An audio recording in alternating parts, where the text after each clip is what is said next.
Welcome back again everyone. તો આપણે આ વિડિયોમાં સ્વાધ્યાય 3.7 ચાલુ કરીએ છીએ।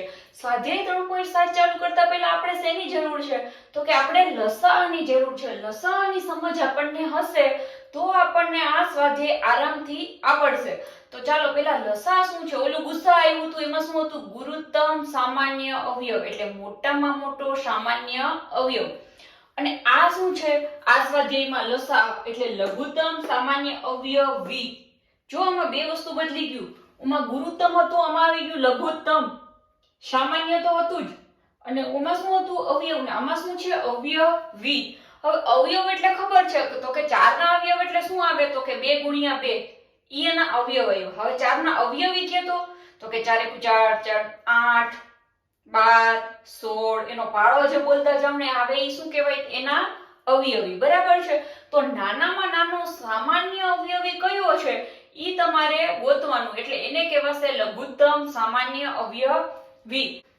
ચાલો પેલા લસા અને ગુસા વચ્ચેનો ભેદ એકદમ સ્પષ્ટ થઈ જાય ને એના માટે હું એક ઉદાહરણ લઈ અને તમને એનો ગુસા અને લસા બંને કરીને બતાવું, બરાબર। ચાલો પેલા આનો ગુસા કરીએ આપણે 12 અને 18 નો। આનું શું કરીએ પેલા આપણે ગુસા, ઈ તમને આવડે છે, હમણાં જ આપણે કર્યા, બરાબર। ચાલો 12 ના કરો તો આ શું આવ્યા, 12 ના અવયવ પાડો તો 2 × 6 = 12 2 તેરી 6 3 એકા 3।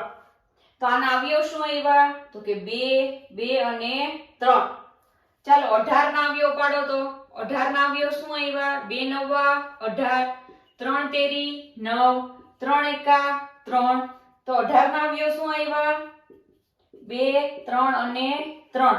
તો ચાલો આનો ગુસા કરતા હતા ત્યારે આપણે શું કરતા હતા કે આમાંથી ને જે સામાન્ય છે 2 છે એક વખત ને એક વખત શું છે 3। તો આ જે સામાન્ય છે એ કાઢીને શું કરતા હતા, ગુણાકાર। હાલો કરો 2 × 3 તો શું આવી ગયું, આના શું આવી ગયું, આ એનો ગુસા, બરાબર। ચાલો હવે આનો જ્યારે લસા કરવાનો હોય ત્યારે તમારે શું કરવાનું છે તો ચાલો 12 ના આપણે અવયવ શું આવ્યા, હું અહીંયા પાછા એટલે લખું છું, જો આ અવયવ તો પાછા પાડતી નથી, આ અવયવ અહીંયા તમને લખીને બતાવું એટલે તમને ખબર પડે। 12 ના અવયવ શું આવ્યા હતા 2 2 અને 3। 18 ના શું આવ્યા હતા તો કે 2 3 અને 3। ચાલો હવે આમાં બેમાં લસા ગોતવામાં આવે ને ત્યારે શું કરવાનું ખબર, હવે તમારે જોવાનું કે આ રકમની અંદર આના જે અવયવ પડ્યા એમાં 2 કેટલી વાર આવ્યા, 1 વાર 2 વાર 2 વાર આવ્યા। હવે આના જે અવયવ છે એમાં 2 કેટલી વાર આવ્યા, 1 જ વાર આવ્યા। તો વધારે કોનામાં આવ્યા તો કે 12 માં કેટલા આવ્યા 2 તો કે 2 વખત 2 આવ્યા। હાલો તો 2 વખત 2 લખો। શું કરવાનું, જો હજી સમજો, હજી એકવાર સમજાવી દઉં, મેં શું કર્યું, મારે જોવાનું કે આ 2 ની અંદર 2 છે તો કે હા, વધારે વાર કોનામાં છે તો કે આમાં 1 વાર છે અને આમાં 2 વાર છે। તો વધારે વાર કેટલા છે તો કે 2, તો ઈ 2 અહીંયા લખો, જે વધારે હોય ને લખવાનું, સમજાણું। હવે જો અહીંયા 3 છે અને અહીંયા પણ 3 છે તો અહીંયા 3 કેટલી વાર છે 1 વાર, ને અહીંયા 3 કેટલી વાર આવ્યા 2 વાર, તો હું 3 કેટલી વાર લખીશ 2 વાર, અને ઈ બધાનો શું કરવાનો ગુણાકાર। વધારે વખત 2 હતા ઈ લખ્યા, વધારે વખત 3 હતા ઈ લખ્યા, અને ઈ બધાનો શું કર્યો મેં ગુણાકાર, બરાબર। હવે જે જવાબ આવે ઈ શું થઈ ગયું તમારો લસા। તો ચાલો આનો લસા કેટલો થયો, 3 તેરી 9 9 દુ 18 18 દુ 36। તો આનો લસા આવ્યો 36 અને આનો ગુસા આવ્યો 6।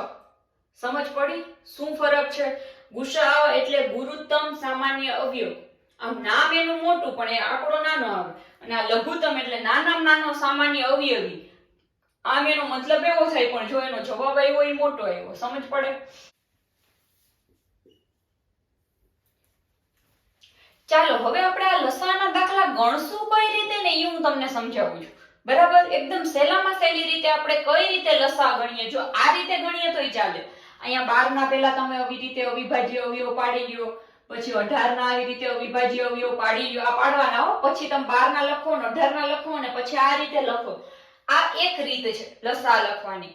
અને હું તમને બીજી રીત સમજાવું છું જે જનરલી ઈઝી પડે. એક વખત તમને જો આ રીત મગજમાં બેસી જશે ને તો આ રીત સહેલી પડશે. બરાબર? આ રીતે જ આપણે બધા દાખલા સ્વાધ્યાય 3.7 ના બધા દાખલા આપણે આ રીતે ગણવાના છીએ.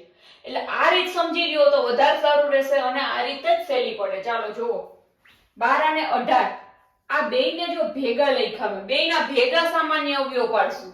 સમજાય? કઈ રીતે? જો સાવ નિરાતે મગજ અહીંયા રાખીને સમજજો, આપણે જરાય ઉતાવળ કરવી નથી, બહુ નિરાતે સમજાવું છું. જો આ બેયનો મારે શું ગોતવાનો છે? લસા. શું ગોતવો છે? તો કે લસા. કોનો ગોતવો છે? તો કે 12 અને 18 નો. આ બેયનો શું ગોતવો છે? લસા. આવી રીતે પેલા મેં લખી નાખ્યું. ચાલો હવે શું કરું? જો હવે આ ઈ જ નિયમ અવિભાજ્ય અવયવમાં કેમ નિયમ હતો? પેલા 2 વડે, પછી 3 વડે, પછી 5, પછી 7, પછી 11, પછી 13, પછી 17. ઈ જ એનો નિયમ. એના વડે જ પાડવાનો. અવિભાજ્ય અવયવ જ પાડવાના છે, પણ કેવા? ભેગા, બેયના એક સાથે. ચાલો જો હવે 2 વડે સૌથી પહેલા હું શરૂઆત કરું તો 12 ના 2 વડે અવયવ પડે? તો કે હા. 18 ના પડે? તો કે હા. બેયના પડશે. તો ચાલો 12 ના પાડું ત્યારે શું થાય? તો કે 2 6 12 થાય. 18 ના પાડું ત્યારે શું થાય? તો કે 2 9 18. સમજાણું? આ બે છે ને એ અહીંયા લાગ્યું 2 6 12 અને આ બે છે ને અહીંયા લાગ્યું 2 9 18. સમજ પડી? સાવ શાંતિથી કરજો, આપણે કાંઈ ઉતાવળ કરવું નથી. હવે જો તમારા મગજમાં આને તમે શાંતિથી જોવો ને, અહીંયા 6 જોવો ને અહીં 9 જોવો, એટલે તમારા મગજમાં આવે કે મેમ અહીંયા 2 તેરી 6 થાશે, 6 નો 2 વડે ભાગ ચાલશે પણ 9 નો 2 વડે ભાગ ચાલશે નહીં. તો શું કરીએ? તો હાલો હું તમને કહું શું કરવાનું. ચાલો 2 તેરી 6. સમજ પડી? અહીંયા 2 તેરી 6 થઈ ગયું. હવે આનો ભાગ ચાલતો નથી તો શું કરવું? આ 9 ને એમને મૂકી દો અહીંયા. જેનો ભાગ ચાલે એનો ચલાવો અને નથી ચાલતો ને એને એઝ ઇટ ઇઝ જેવું છે એવું જ નીચે એમ જ મૂકી દો. સમજ પડે? ચાલો એના પછી હવે આનો 2 વડે હાલશે? આનો તો નહોતો જ હાલતો, આનો હાલશે ના, એનો પણ નહીં ચાલે. હવે તો ચાલો કેના વડે ચલાવવું? તો કે 3 વડે ચાલશે. તો શું થશે? અહીંયા 3 એકા 3 અને અહીંયા શું થશે? તો કે 3 તેરી 9. સમજ પડી?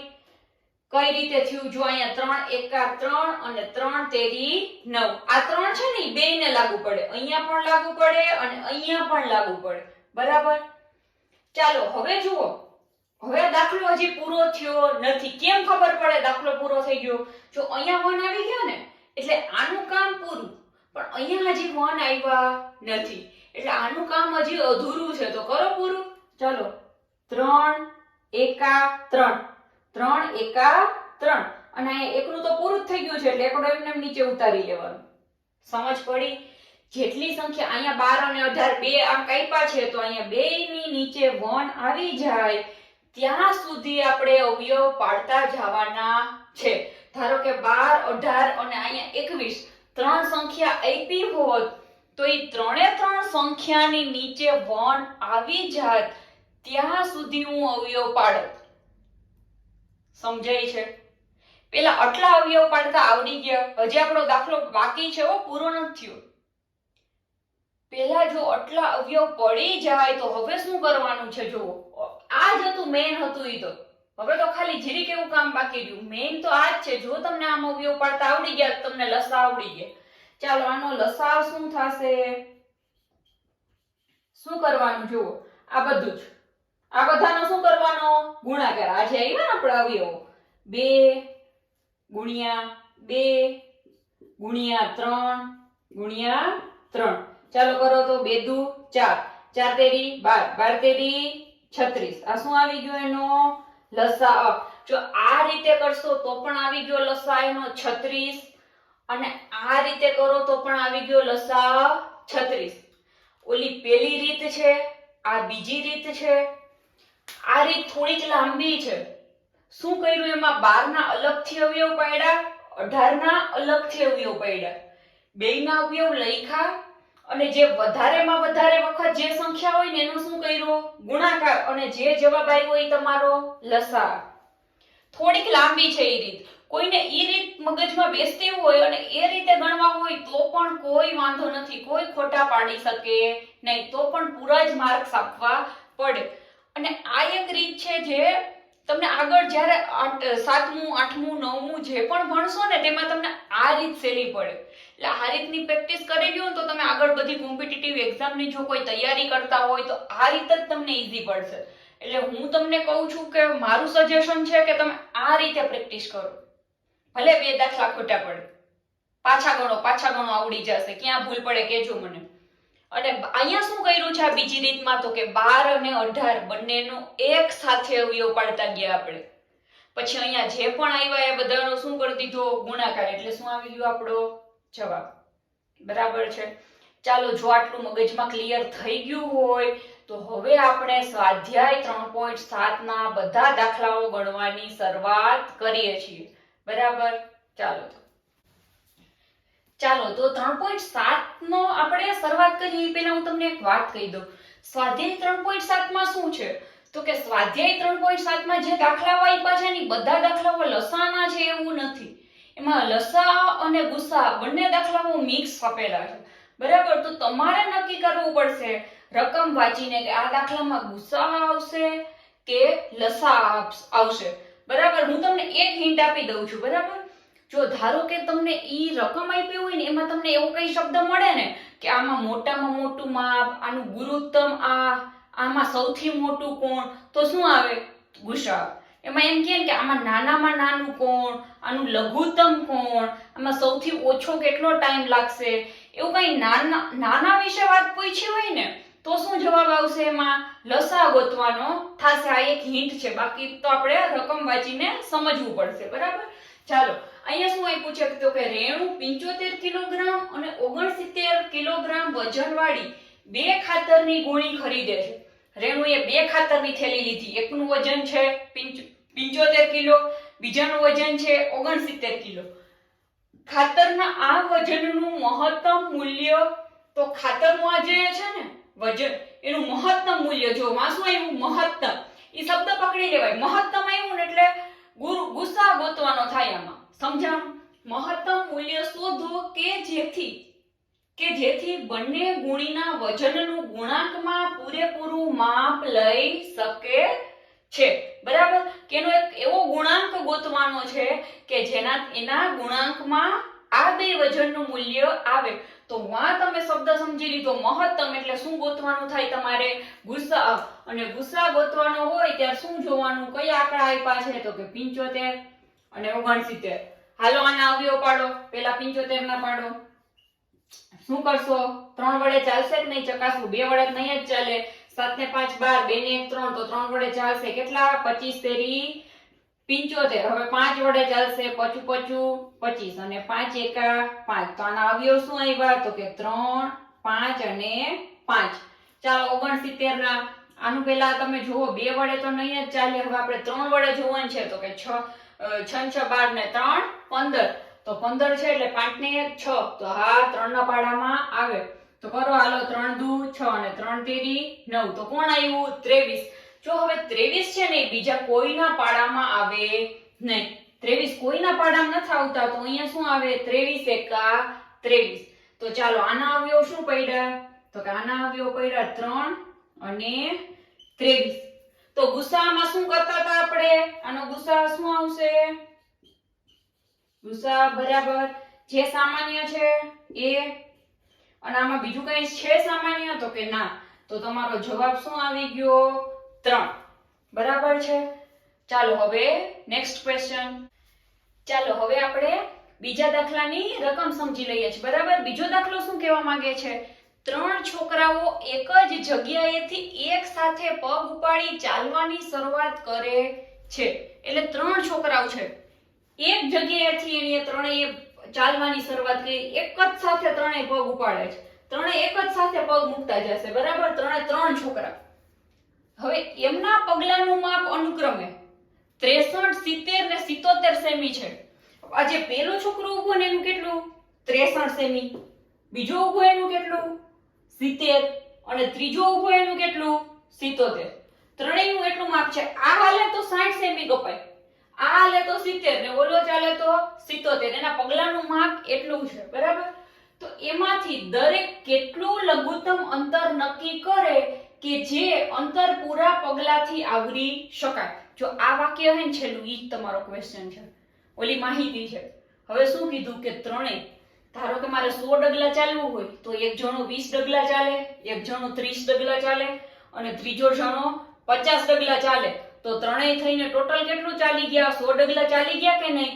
આમાં તમને ઈ જ પૂછ્યું છે કે ત્રણેયને એકના પગલામાં આટલું, બીજાનું આટલું ને ત્રીજાનું આટલું, તો ત્રણેય લઘુત્તમ ઓછામાં ઓછું ત્રણેય કેટલું ચાલવું પડશે કે આખું અંતર કવર કરી શકાય, બરાબર? ચાલો તો હવે આમાં શું ગોતવાનું છે? લસાઅ. હવે જો આમાં તમને લસાઅ ગોતવાનો એ કેમ ખબર પડી? અહીંયા જો લઘુત્તમ અંતર અને રકમ તમે સમજો તો ઓછામાં ઓછું બધાને કેટલું ચાલવું પડશે? તો એના માટે શું આવે? લસાઅ. લસાઅ કોનો? તો કે 63, 70 અને 77. ચાલો કરો લસાઅ, કાંઈ વાંધો નથી આમાં, આપણને લસાઅ કરી નાખવાનો. ચાલો 2 વડે ભાગ ચાલશે, આમાંથી કોઈનો 2 વડે ચાલશે? તો કે હા, કોનો ચાલશે? આનો, 70 નો, બરાબર? તો હાલો પેલા 2 વડે ચલાવો. કેટલા આવ્યા? 35 દુ 70. આનો અને આનો 2 વડે ચાલશે નહીં, તો શું કરવાનું? હોય એમને મૂકી દો. આને 63 મૂકી દો, આને 77 મૂકી દો. ચાલો હવે કઈ બેકી સંખ્યા છે, હવે કઈનું ચાલશે? 2 વડે? તો કે ના. હવે 3 વડે ચાલશે. આનું કોનું ચાલશે? 63 નું. કેટલું? 21 તેરી 63. બાકીના બેને એમને મૂકી દો. ના ખબર પડે તો ભાગાકાર કરીને જોઈ લેવાનું, બરાબર? એકેય તેરી 35 ના થાય કે એકેય તેરી 77 ના થાય, બરાબર? ચાલો હવે 3 વડે ચાલી ગયો ભાગ.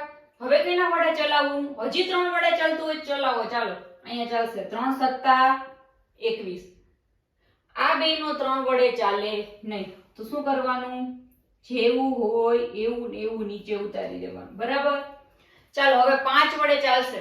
કોનો? તો કે આનો. ચલાવો 5 સત્તા 35. આનોય નહીં ચાલે ને આનોય નહીં ચાલે, તો આને હોય એમ જ મૂકી દો અને આને હોય એમ જ મૂકી દો.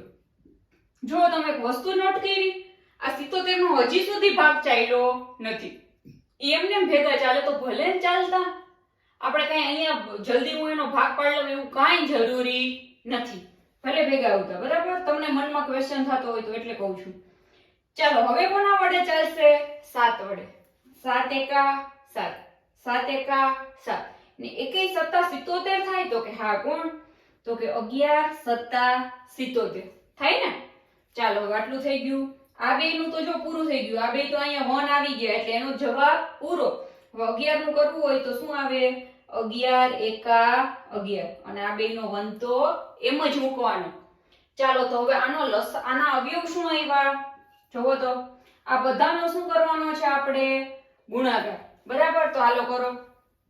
2 ગુણ્યા 3 ગુણ્યા 3 ગુણ્યા 5 ગુણ્યા 7 ગુણ્યા 11. ચાલો આપણે હવે એક કામ કરીએ. 2 તેરી 6, 6 તેરી 18, 18 પંચા 90, 18 પંચા શું થઈ ગયા? 90 ગુણ્યા અહીંયા સુધી થઈ ગયું હતું ને આપણે 11 સત્તા 77. આમ કરીએ એટલે આપણને શું પડશે? ઈઝી પડશે, બરાબર? 11 સત્તા 90 ગુણ્યા 77. ચાલો હવે કરો તો અહીંયા 77 ગુણ્યા 9 કરો તો 9 સત્તા 63 નો 3 વધી 6, 9 સત્તા 63, 64 65 66 67 68 ને 69. ચાલો શું આવ્યું જવાબ? 6 9 3 અને આ એક 0 એ અહીંયા એડ થઈ જશે. સમજ પડી?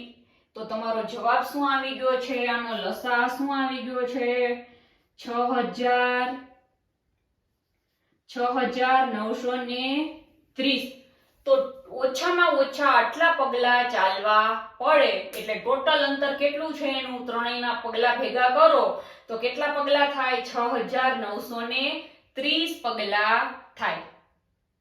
ચાલો હવે આના પછીનો ક્વેશ્ચન.